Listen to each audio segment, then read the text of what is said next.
сәлеметсіздер ме? Мен номері 43 Бауыржан Момышұлы атындағы орта мектебінің 10 А сынып оқушысы Ерғазы Алтынай. Жетекшім Құрал Айдана Есенқызы. Бүгінгі менің ашық университеттер номинациясы бойынша біздің сіздерге ұсынатын тақырыбымыз өзін-өзі басқару идеядан іске. Біздің бұл жобаға бұндай тақырып таңдауымыздың себебі өзін-өзі басқару идеядан іске. Яғни біз парламент мүшелері болып, өз идеяларымызды ортаға тастап, нақтылап бір мақсатқа айналдырамыз, ал нәтижесіне бірге жетеміз. Бұл жобамыздың басты мақсаты оқушылардың азаматтық белсенділігін арттыру, қоғамдық орында өздерін белсенді көрсету. Бұл жобаның қазіргі таңда өзектілігі. Қазіргі таңда білім беру мекемелерінде, қоғамдық орындарда оқушылардың белсенділігін арттыру қажет. Және олардың көшбасшылық қабілеттерін дамыту, азаматтық жауапкершілікке баулу өзекті мәселелердің бірі болып табылады. Сондықтан да біз осы жобаны сіздерге ұсынамыз. Бұл жобаның мақсатқа жету жолдарында оқушылардың бастамаларын қолдау. Яғни біз өзін-өзі басқару ұйымы болып, оқушылардың ұсыныстарын қабылдаймыз және соны жүзеге асыру үшін жұмыс атқаратын боламыз.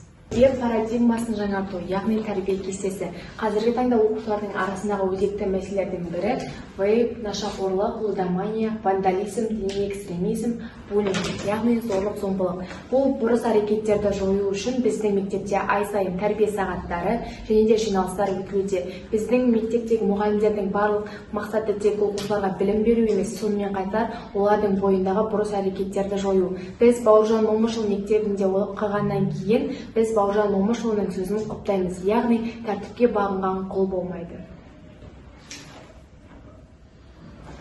Өзін-өзі басқарудың әлеуметтік бағытталған қызметінің негізгі бағыттары: мұқтаж оқушыларға көмек көрсету, қайырымдылық және волонтерлік істермен айналысу, қарттар мен әлеуметтік осал топтарға қолдау, эко-акциялар мен қоғамдық шаралар.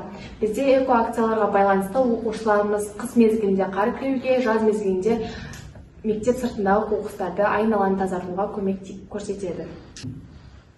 Өзін-өзі басқару органдарының рөлі және қоғамға көмегі. Мектеп әкімшілігімен серіктестік, яғни мектеп ішіндегі мұғалімдермен бірге жұмыс атқарады және оларға өз көмегін көрсетеді. Әр өткізілген іс-шараға өз белсенділіктерімен, көшбасшылықтармен көзге түсіп, өз белсенділіктерін арттырады.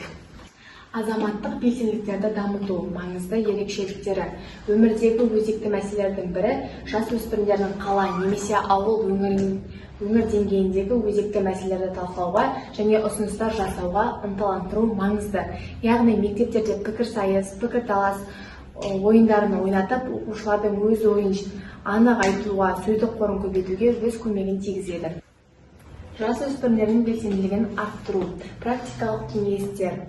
Жобаларды іске асыру, жастардың өзекті мәселелерді шешуге бағытталған практикалық жобаларды іске асыруына қолдау көрсету маңызды.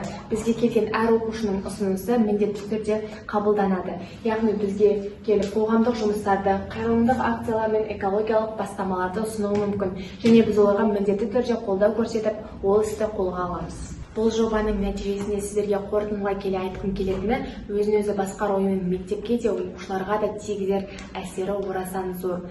Оқушылар, сіздерді белсенді болуға, көшбасшылық қасиеттеріңізді одан әрі дамытуға шақырамыз.